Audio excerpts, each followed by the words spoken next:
Hello, and welcome to the Diverse Bookshelf with me, Samia Aziz. On this show, I interview incredible authors doing a deep dive into important themes and issues while talking all things books. Today's guest is one of the Gulf's most noteworthy authors, Layla AlAmmar. Layla has published two internationally acclaimed novels, The Pact We Made and Silence is a Sense, in 2019 and 2021, respectively.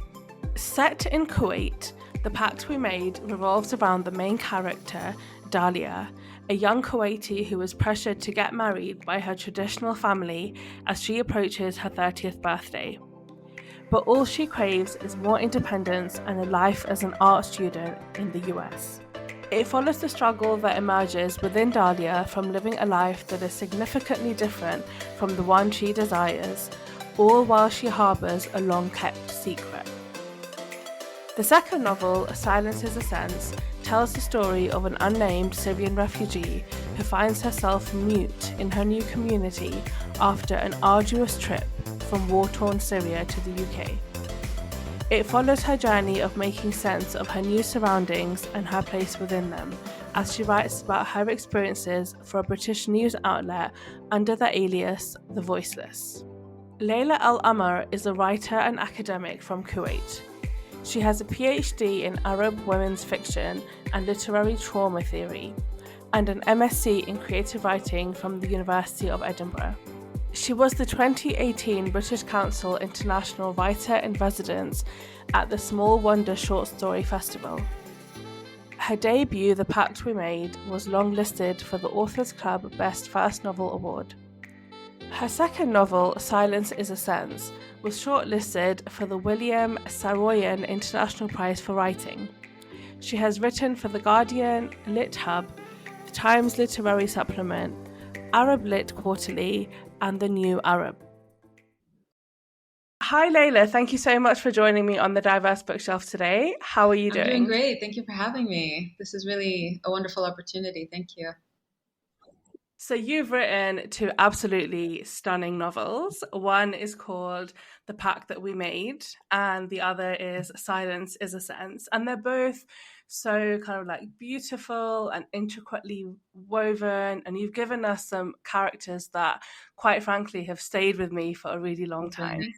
But before we kind of get into unpacking some of the themes that you write about, can you just tell us a little bit about yourself and your writing? Sure. Thank you for that. That's very kind. It's always nice to hear that your books resonate with different audiences. So I really appreciate that. So I grew up in Kuwait.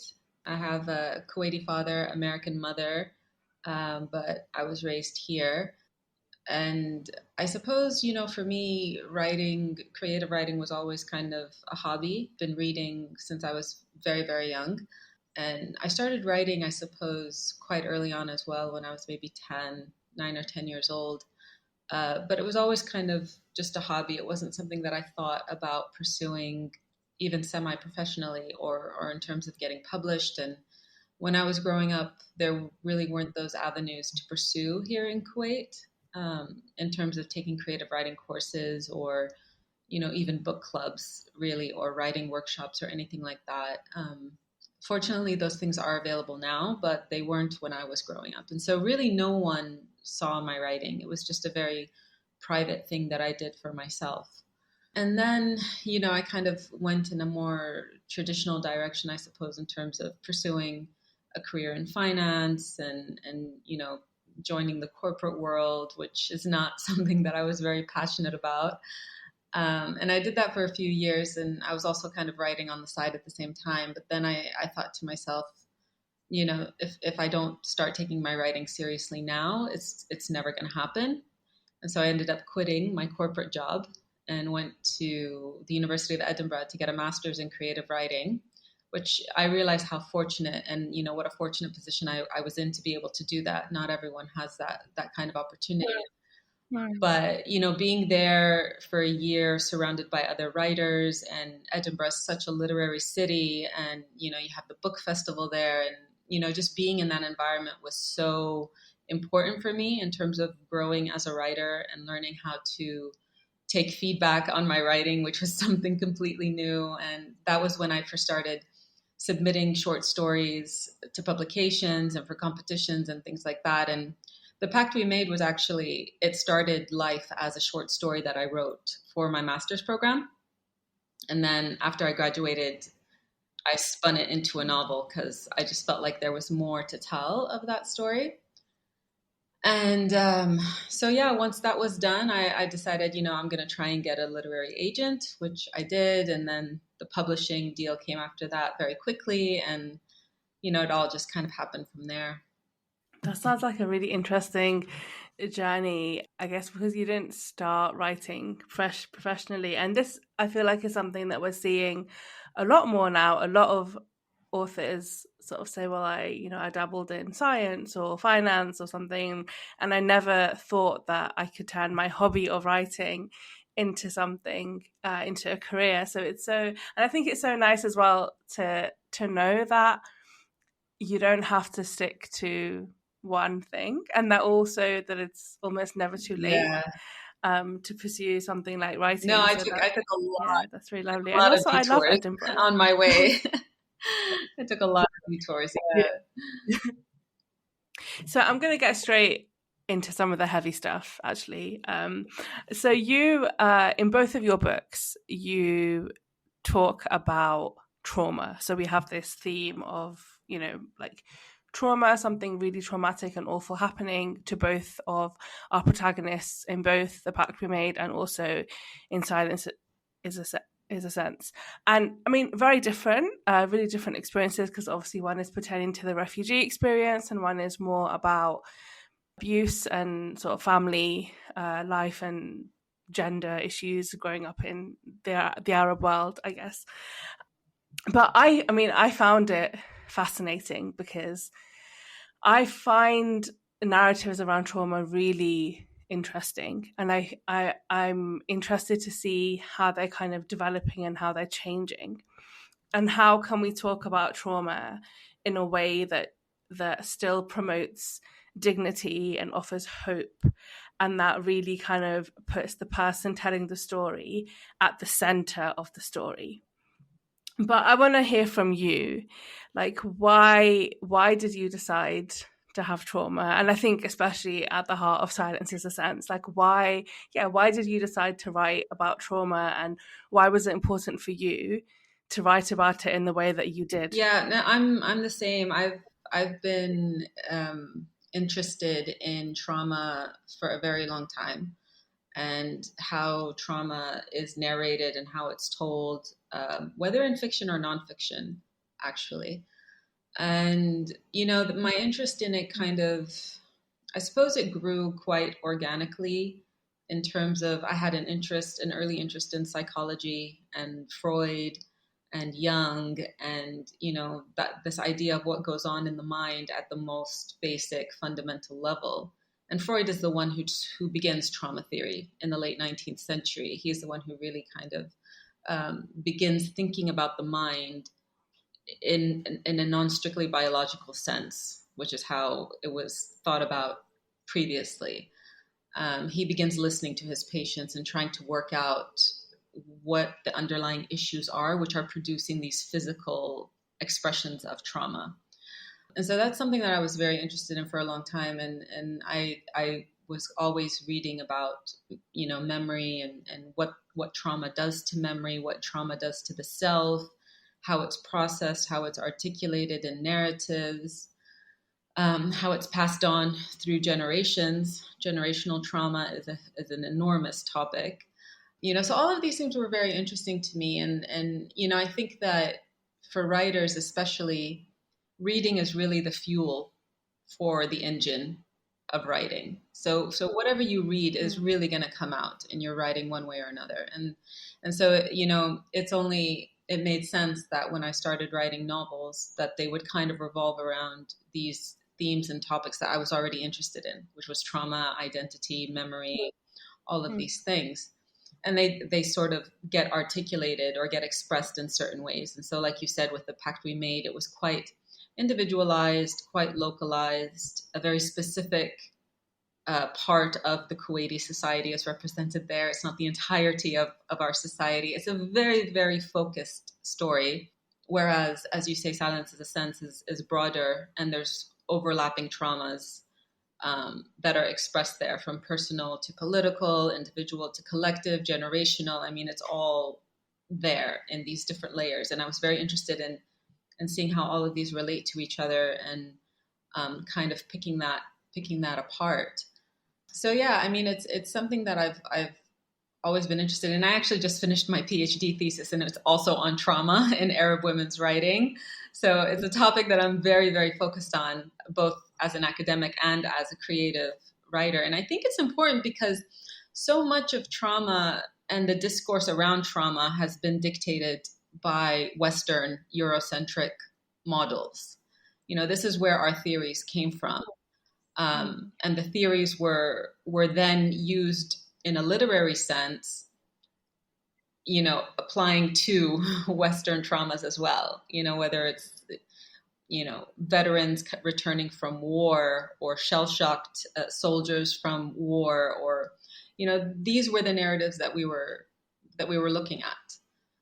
And it's only really in the last 10 or 20 years maybe that we've started to look beyond that, and to think about how trauma is expressed in different cultures and in different contexts and in different experiences.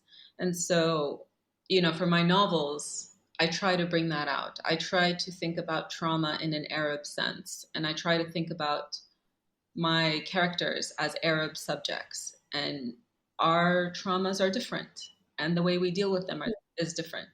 The way we express them is different. And I think it's important to have that range in literature. Yeah, and I mean, I'm really interested in what you just said about how, even sort of theories of trauma have always been, or traditionally been, sort of looked at from the Western experience or the Western lens, and we understood, or there was an understanding of trauma through the experience of people from the West. And I really relate to that, because it's only very recently that I have been able to look at experiences like within my own family and my own ancestors, and understand it through the lens of trauma. So for so long, I just kind of felt like, well, that was experience, that was fact, that was history, that was what happened, not through the lens of trauma. And I'm so glad that we're opening up the conversation more broadly. And I mean, for my own personal kind of growth and healing, that's been really important to be able to say, well, this happened because we're living now after decades and centuries of essentially trauma, and we've not been looking at our stories like that for so long. Yeah, and we haven't been processing. So I think it's really we haven't been, and it's important, like you say, to be able to see yourself represented in literature, and to be able to see your experiences, represented in that way is very powerful, and it's important, I think, to be able to be seen in that sense. Yeah, absolutely. And so in Silence is a Sense, you present us with this nameless narrator who is referred to as the Voiceless. And she's like writing under a pseudonym for a magazine or a newspaper. And she is having this huge struggle, kind of like living her new life. So we know that she's a refugee, and she's sort of trying to build a new life, but she's dealing with all this like fear and all her own trauma. And at the same time, she's battling with her editor, who is insisting on a certain narrative in her writing. So I think the first question I want to ask is, I have read books that have like a nameless narrator, or like a narrator whose name we don't know, and they're like a presence, or they're kind of telling a story. But not only is our narrator telling a story, but she is at the heart of the story. Like it's her experiences. What was it like using that device and forming that narrator? I mean, I knew very early on in the writing process that she was going to be selectively mute or I mean, there's kind of a question about whether she can speak or she chooses not to, and it's intentional. I wanted that ambivalence or like the ambiguity to be there. But I knew that very early in the writing process. And I also knew that her name would not be revealed until the very end. Spoiler alert. That she would remain nameless throughout. And that she would need a pseudonym. And her pseudonym of the Voiceless is a bit snarky. It's a bit tongue in cheek because I get quite annoyed by this trope of voices and unearthing these voices, you know, and these voices that you've never heard and bringing them to English speaking audiences. You know, it's kind of a play on that, or like a kind of a tongue in cheek reference to that. But, you know, for me, those decisions happen quite organically. I don't go in thinking that or like conceptualizing an intention and then executing that intention. It just happens rather organically. And I think in hindsight, the fact that she remains nameless throughout is important in terms of, you know, names can be revealing in their own way. Sometimes names can say things about a person that might bring to mind certain prejudices or biases just on account of the name. You know, especially like in the Arab world, sometimes a name can reveal where you're from. It can reveal whether you're Muslim or Christian. It can reveal whether you're Sunni or Shia. It can reveal many things just from a name. And so I wanted to keep that back so that the reader would be confronted with this person without the labels and the categorizations that often get attached to people.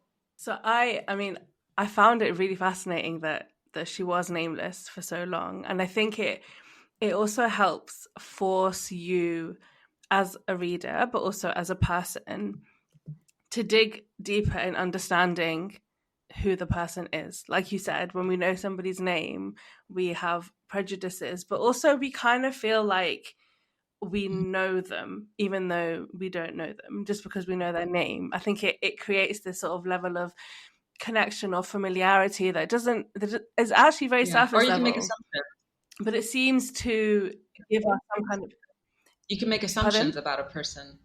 Exactly. So I absolutely love the fact that it that she stayed nameless for so long. And I also, well, initially when she was the Voiceless, I kind of like rolled my eyes and I was like, oh, I don't know if this is going to be like cliched kind of like you know, the cliched ideas of having a voice and not being able to use your voice, and then having this like white character who is the editor of the magazine saying, here, I'll give you a voice here. But no, I thought it was really, really interesting, and you rightly so, I think, leave so many things that are ambiguous and down to readers' interpretation. And I feel that makes the book an interesting one to come back to. And I haven't reread it myself, but I think that maybe I will, because I wonder on a second reading or a third reading how I would interpret certain things that are said or certain things that happen. Yeah, I mean, all of but I want to talk about this. No, I was just going to say that I think that ambiguity as well goes some way towards giving power to the narrator and to the protagonist. And she's the one who is in control of her narrative, despite this tension that she feels with Josie, and, you know, the way she kind of struggles against that.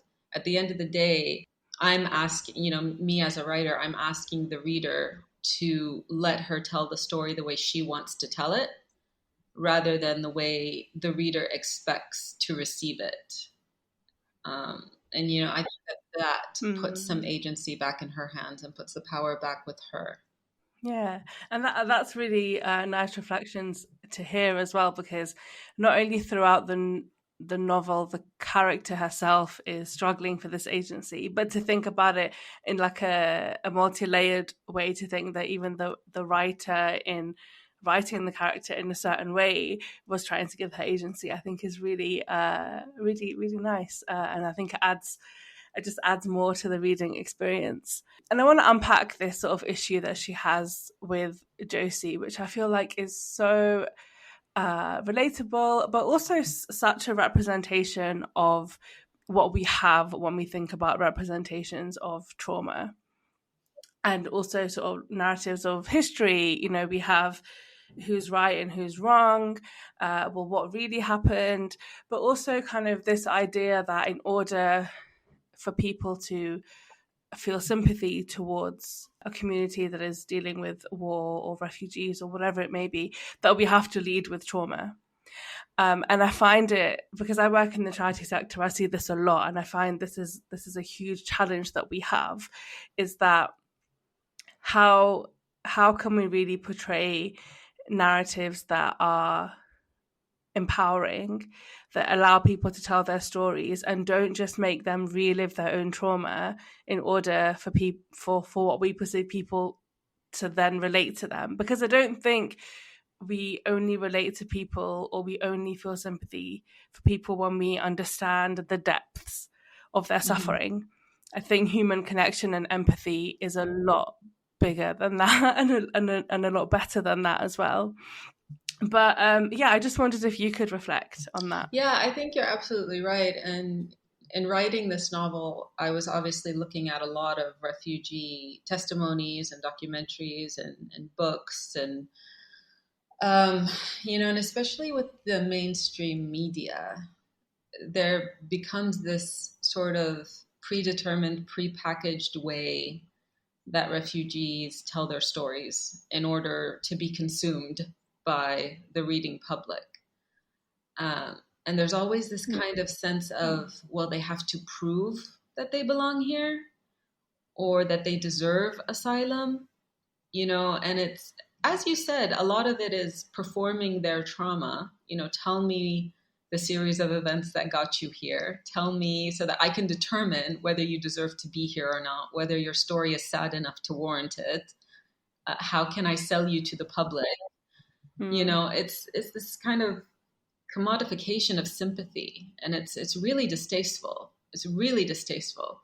Someone that deals with these representation issues very well, and that I really admire for the way he deals with these topics, is the Palestinian poet activist Muhammad al-Kurd.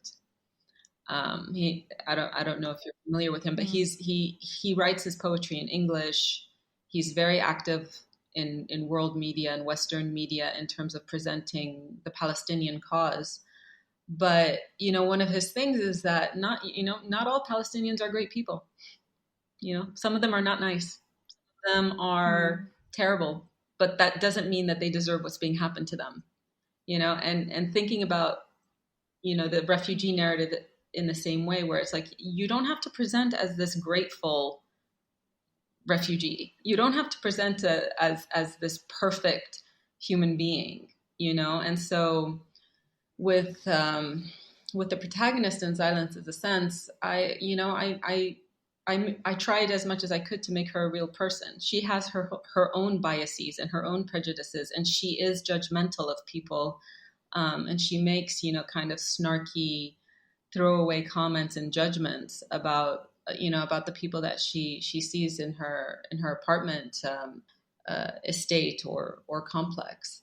So it's just this idea of these are real human beings. They have positives, negatives, vices, virtues. There's no reason to package it in such a way as to make it okay for them to be here. No one should have to justify fleeing war and unimaginable violence and trauma to try and find somewhere safe. We should never have to justify that or ask people to justify that. It's a basic human right to be safe. So all of that just kind of comes into this question of how she's presented, or how Josie would like her to be presented, versus her trying to express herself in a way that feels truthful to her. And I think as well, another aspect of the representation isn't just that we have like the good refugee or like the like the good immigrant. With refugees, it's kind of like we have, or there's this common narrative that's like, well, they have to be in the worst possible situation.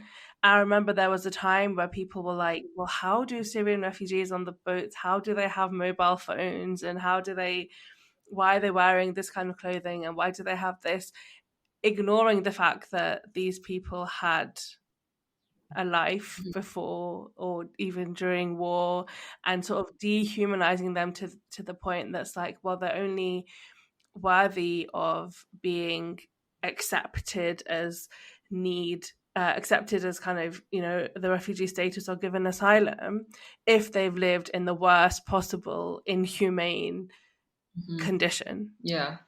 It's very kind of arbitrary in a sense. It's very dehumanizing, as you said.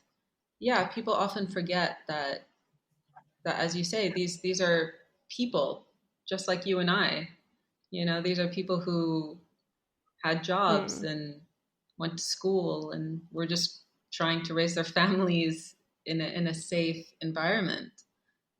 What separates a refugee from anyone else but a twist of fate? It's just their fate that they were born into these unimaginable circumstances that anyone in their right mind would flee from and try and get their family away from. Absolutely. And one of the other things that you explore throughout the book is this idea of memory. And I know you already said that, like, you find it really fascinating, and me too. Like, I find it really, really interesting. And in the book, you make reference to what you think is a Freudian concept of compartmentalization. But the reason why I find memory so important is I read this thing once that said every time we remember something that happened, we remove ourselves from the actual event, and what we then tend to remember is us remembering the event. So if we've remembered something like 15 times, or we've recalled it 15 times, actually we're remembering ourselves, remembering that, which is really, like, it's so fascinating to then think about, okay, well, what actually is the memory itself? Like, what actually happened if we're just recalling ourselves remembering it? And I guess, like, each time we remember something, so much has changed. We're older, so much time has passed. We come with different baggage or different prejudices or ideas. And so are we actually changing our own memory of things that happened in our own lives? Like, I just find it really, really fascinating. And in Silence is a sense, there's parts of the book that feel so kind of like distorted, and that's pertaining to memory. And I feel like is really really fascinating, because I think as well, like with trauma, when we're trying to suppress things and we're trying to heal, that affects also how we remember and how we recall things. So I just wondered, if you could just reflect on that. Yeah, for the protagonist, for sure, memory is a big tripping point for her. And one of the central themes, I suppose, of the novel, and really is kind of at the core of her difficulties with Josie as well, in a way, is that she doesn't trust her memories. She doesn't trust her memories to be able to construct a narrative that makes sense for Josie, as well as for herself. But Josie is the one who's really pressuring her to produce this narrative. And the protagonist doesn't trust her memories. And we see that in terms of, when some of these memories pop up for her, they're very kind of, the boundaries are blurred. You don't know if it's a real event, if it's a hallucination, if it's a nightmare. All of that just kind of gets muddied up. And memory is a central question of trauma. And there's so much that has been done in terms of studying trauma's effect on memory creation. And so, like, if you take it all the way back to Freud, he thought that trauma was something exceptional that ruptured the mind's ability to create the memory. So the mind doesn't actually grasp the trauma when it happened. It happens, but it gets buried and repressed, and the conscious mind isn't even aware of it until it gets triggered later on, and it kind of triggers a chain of associations back to the event. And that's when it's remembered. It's remembered belatedly at a future time and date, not when it happened. This concept has been debunked, and I think when you're talking about the kind of trauma that refugees experience, this is not something exceptional that happened at some point in the past, and it was just this kind of extraordinary event like a car accident or a train accident or something like that happened, and then life continued on. When you're talking about refugees or, people who have been in war situations, this is chronic everyday trauma. It's not bracketed in time, and it's not exceptional. It becomes the norm. The Syrian civil war has been going on since 2012. That's like 10 years of being in a war. It's not an exceptional occurrence anymore. Or with refugees who are taking months to walk across Europe, or boat to bus to lorries to walking. This is chronic trauma. And so, what does that do to memory? How are memories created in that kind of circumstance? Does the mind adapt, and the ability to create memories just kind of adapts to this situation? All of these things are questions that I wanted to explore, but I wanted it to remain ambiguous, and I wanted the reader to struggle with memory the way that the protagonist was struggling. I wanted the reader to not be sure. I wanted them to sit with that discomfort and with that unease of not knowing, did this happen? Did it not happen? Is it hallucination? Is it a nightmare? What is it? Because that's what the protagonist is asking herself as well. Yeah. And I think one of the things I've really appreciated in kind of this sort of ambiguous exploration is the fact that so many people, are like common narratives, I guess, imply that like trauma happens, whatever that may be. And if we think about the case of the refugees, okay, but once a refugee arrives and they're given asylum, then they're kind of like healed and they're safe and everything's okay and they're able to, just move on, like just build a new life.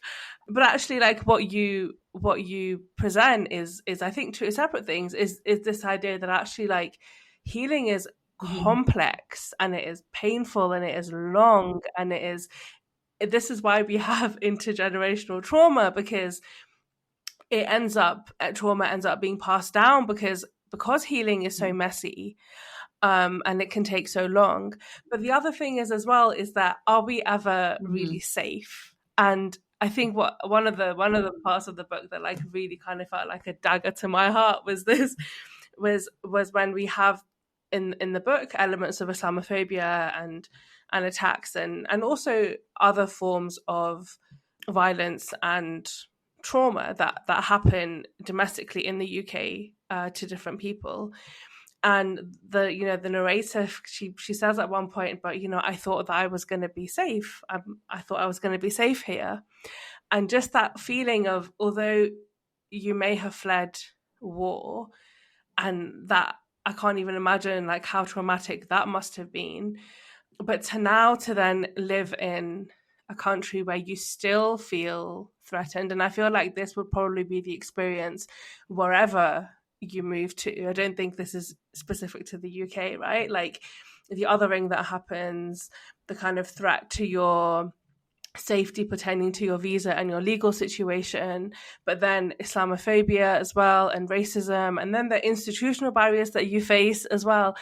And I really loved the way that you explored that, and also how then, if you're constantly experiencing different forms of trauma, what must that do, one, to your sense of self, but two, to your sense of like, or your ability to form memory? Like, that amazing. was the thing that I definitely wanted to explore, was because the main narrative does take place in the present day when she's already arrived in the UK. and she's meant to kind of just assimilate and be okay and just get on with things. But of course that doesn't happen. We don't just suddenly forget who we are and forget what we've been through just because we're in somewhere that is safer. I mean, it is safer than being in Syria at that time for sure, or being a refugee, Of course, yeah. just tossed about somewhere on the continent. But she does realize that. I mean, I think like for her, definitely at the start of the narrative, she tries to keep herself very isolated in terms of being isolated in her flat, not connecting with the people around her, not connecting with the community at the mosque. And all of that, I think, is to try and keep herself safe, is to think that if she's contained in her flat, if she doesn't interact with other people, she doesn't form connections, she doesn't, develop emotional attachments to people, then she'll be safe and she won't be hurt again. And then as the narrative progresses, she kind of, ventures out of her flat. She forms these connections with the other people around her, like Adam and Chloe across the way. And I think she reaches a point where she realizes that you're never completely safe. None of us are ever completely safe. Being alive is to be at risk. Living in the world is to be at risk. But the purpose of living is to live. You have to be out. You have to be forming connections with people. We're social animals. We need that. And so I think she comes to that kind of realization where, yes, it is a shock because she thought that she was going to be safe. But at the same time, I think she comes to realize that she can get through it and she can move forward in her own way, at her own pace, forming connections with the people that, come to mean something to her, helps her with that, I think. Yeah. It's tricky. Yeah, and we see that transition with her because at the beginning she just refers to the other characters in the book either by like something she sees them doing or something she sees them wearing, and then kind of because she does interact with them, she learns their names, and then we know who they, we start referring to them by their names rather than just what they do, which was really nice, I think, to see, in a really kind of like I think is quite a gentle way to also to show kind of a level of healing and a level of like acceptance as well, for her situation. So that was really nice. I want to talk a little bit about the Pact We Made, which is quite different to Silence's Ascents. And one of the reasons why I love the Pact We Made so much is because at the heart of it is this beautiful friendship between three women that have grown up together. And obviously the title is The Pact We Made, and it's about a pact they made when they were really little about something that they would do when they get older. Yeah, and I love reading about female friendships, and I think one of the things that I loved so much was our main character Dalia. She's going through something, and I think we have that sense that like not only is she trying to like thrive and figure out the best way to live her life, but I think we have a sense that there's something else, there's something deep rooted, there's something traumatic, there's something painful that's going on, and we don't know what it is until quite a bit into the book. But when she's struggling with her mental health, and when she's kind of dealing with some of the stuff, it's her friends that rally around her and pick her up and look after her and kind of help her as much as they can. Why did you decide to have friendship so much at the core of the book, and what really inspired that? Again, for me, when I write my novels, I don't really plan them out or outline them or anything. I get these voices for these characters, and I just kind of go with it and see where it takes us.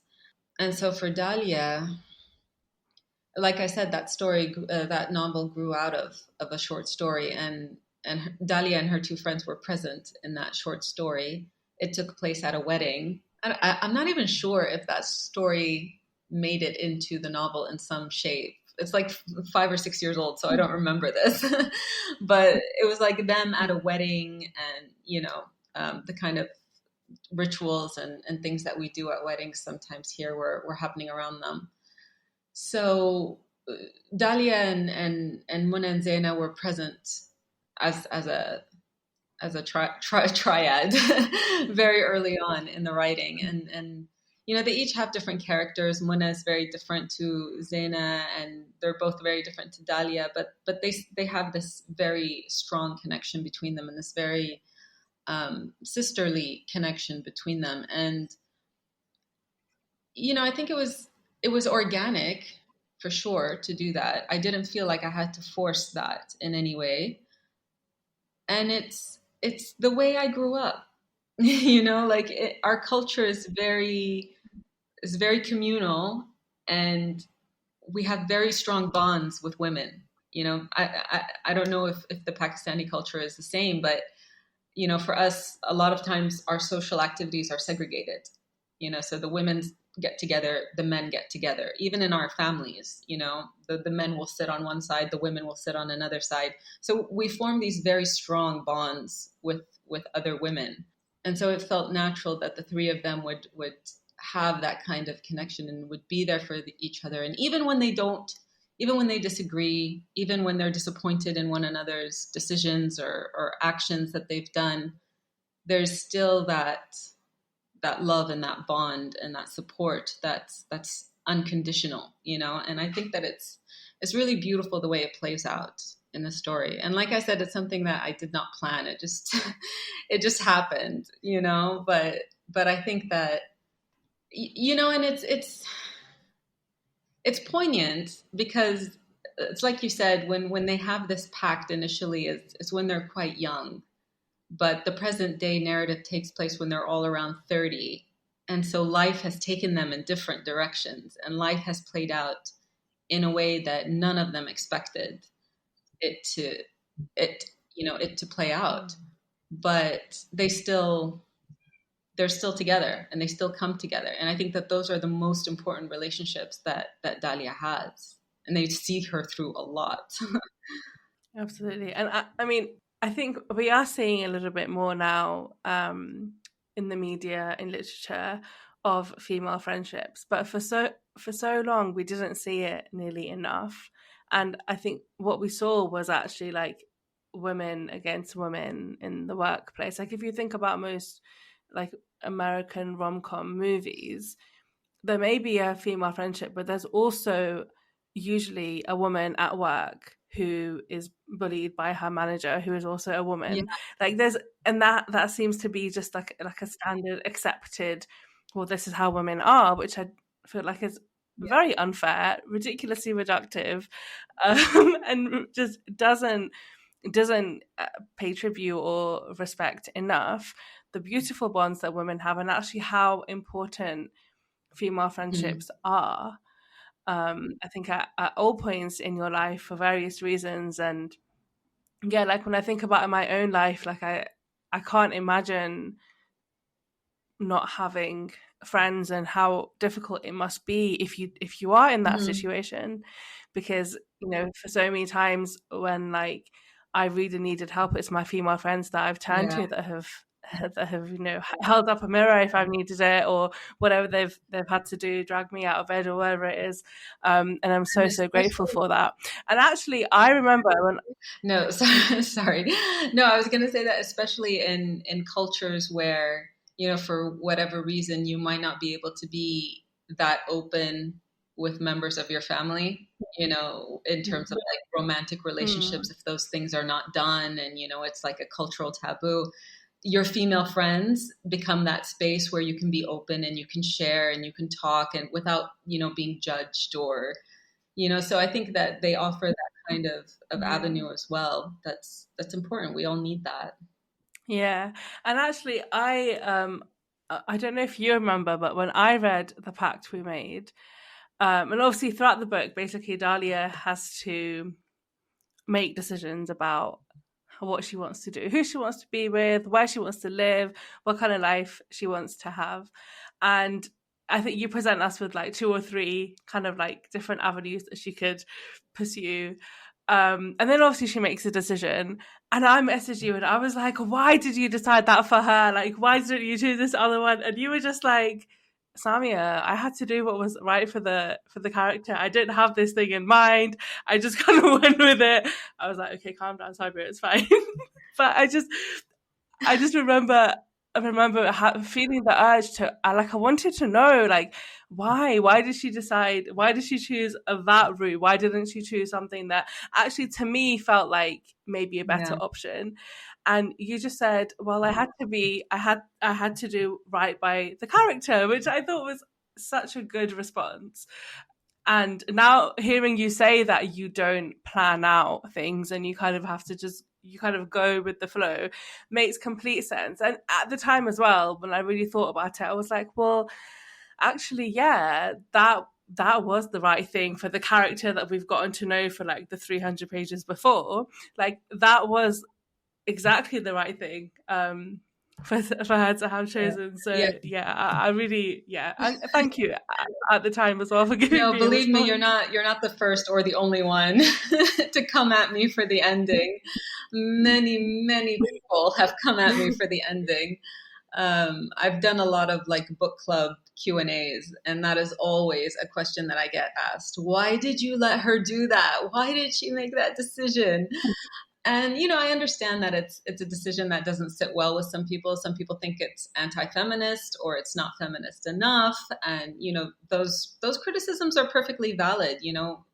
Novels are not meant to give you nice and easy resolutions. They're supposed to leave you wondering and questioning and thinking, and I did have that thought when I was finishing the novel. I did have that thought where I was like, if I do this, if I make this the end, I'm going to get pushback, and people are not, some people are not going to be happy about this. And that thought did occur to me.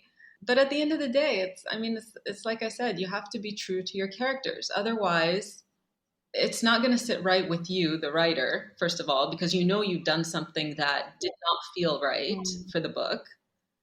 And something about it will just feel wrong.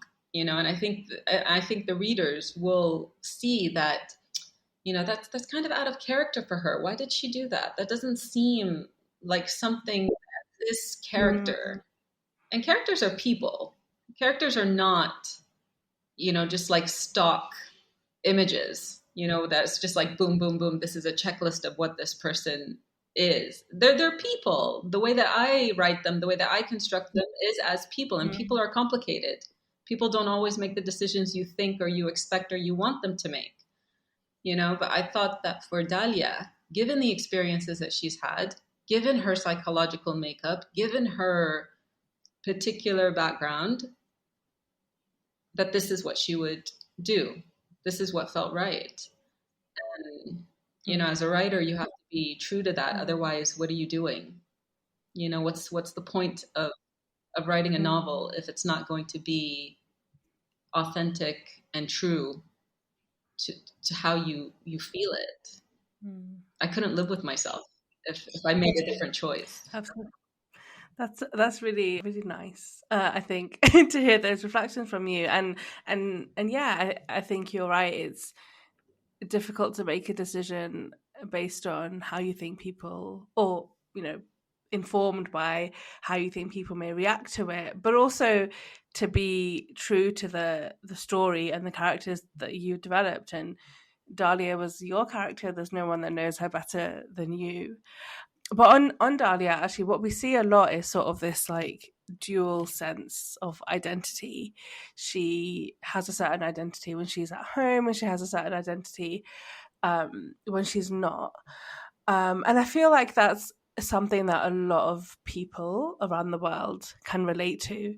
But I wondered if any of your own experiences have fed into that, what your what your take is on that, especially growing up and living in Kuwait.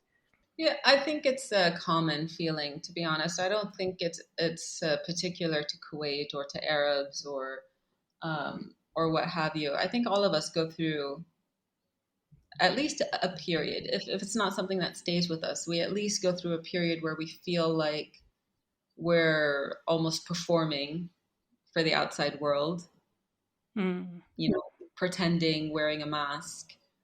That differs either slightly or greatly from who we are or who we feel ourselves to be on the inside. Mm. Sometimes those can be reconciled. Sometimes you grow out of it and you just say, to hell with it. I'm going to be who I am, and I'm not going to pretend anymore. Sometimes circumstances don't allow you to do that. So it changes from person to person, but I think it's a very common feeling, and I think it's quite normal in a sense. Yeah. Who we are internally is very private and it's very personal. You're not going to be able to share that with everybody all the time. You might be able to share parts of it with certain people, and there's nothing wrong with that. And in some ways, you have to protect that as well. You have to protect that from attack or from judgment or from the cruelties of the world.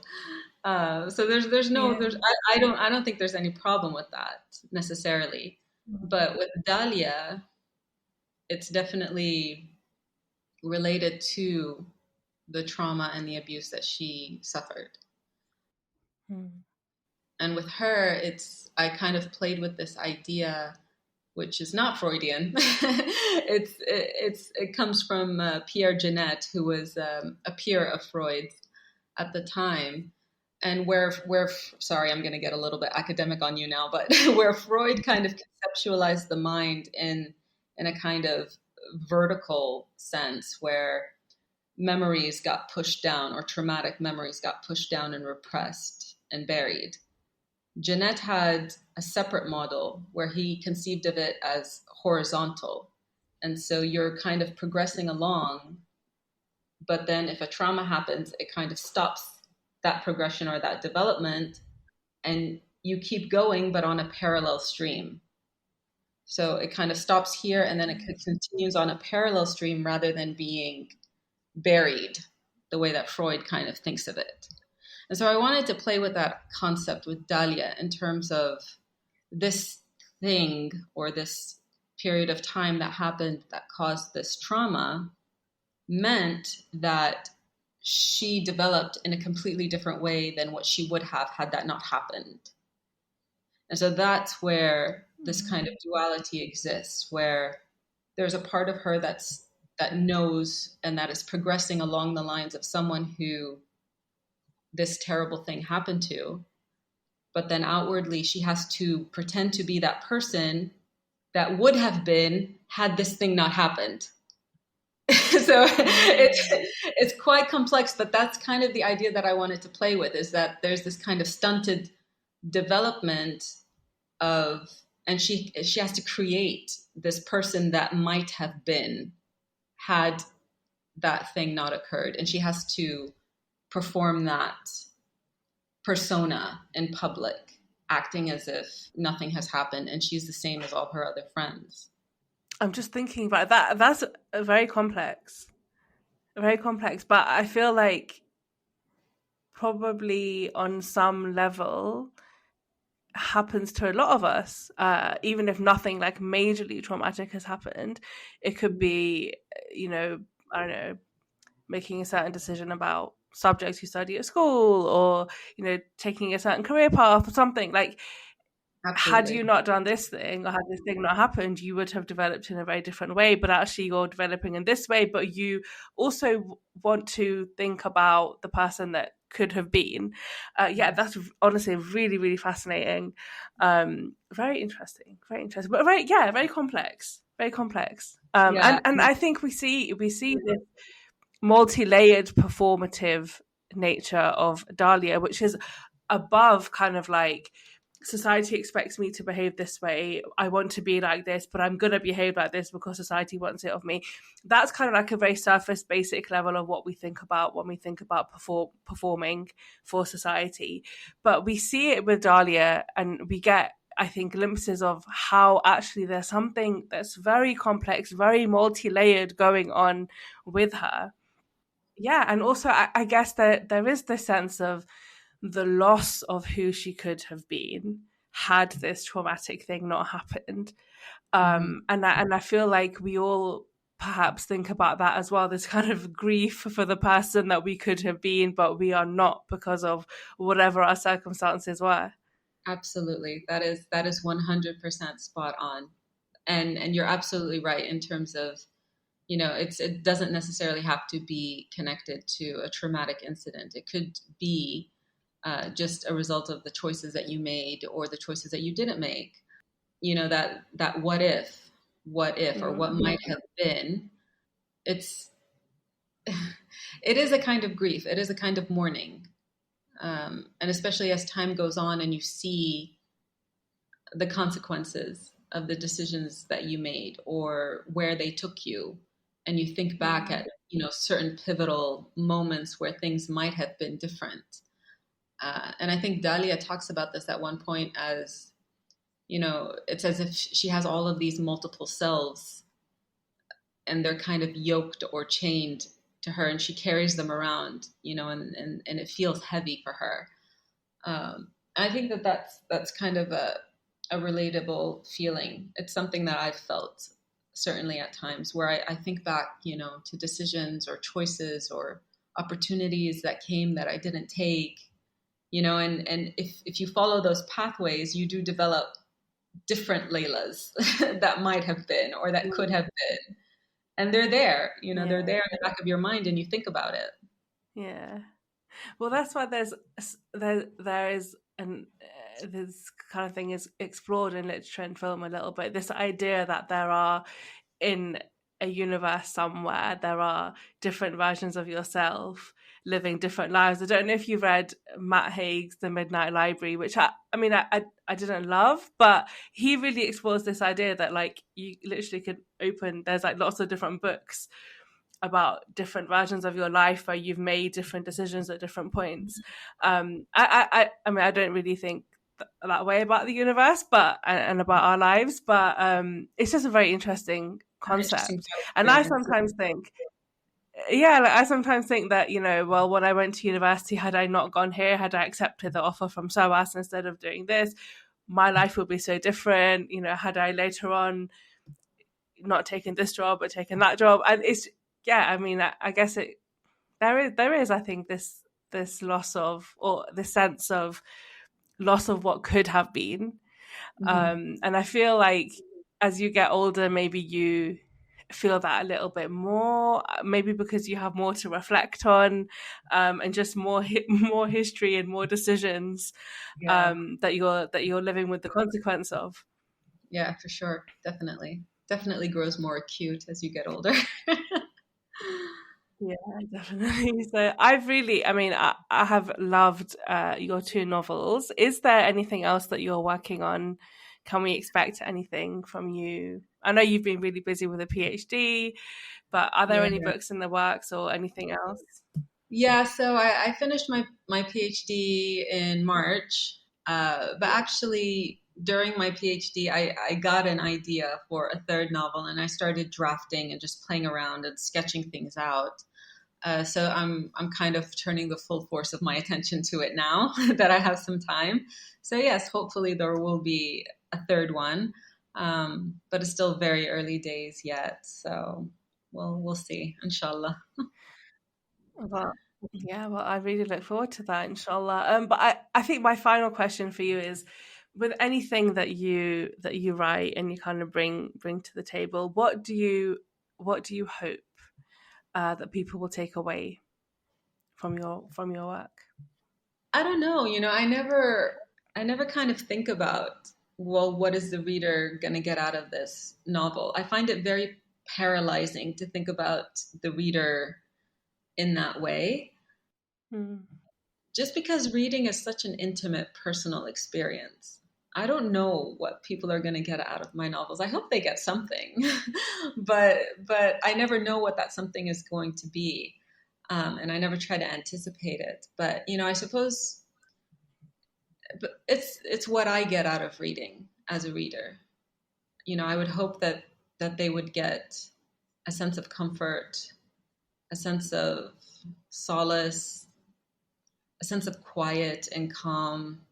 It would be wonderful, or it is wonderful, when readers find a personal resonance with the work, where they see themselves in it.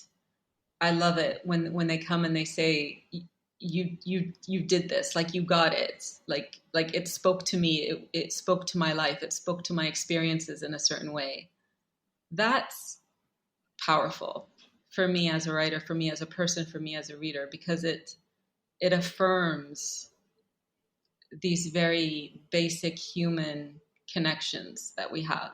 And that's what's so beautiful about literature, is that there are these just wonderfully magical portals that open up worlds to you and that connect you across space and time and culture and religion and language. And it's just a wonderfully intimate human experience. And so that's what I love for readers to get from the book, is to get a sense of, wow, this said something to me, it touched me. I think that's a really beautiful note to end on. And I can't wait to read more of your work. Good luck with the third novel. Thank And you. yeah, thank you so much for your time today.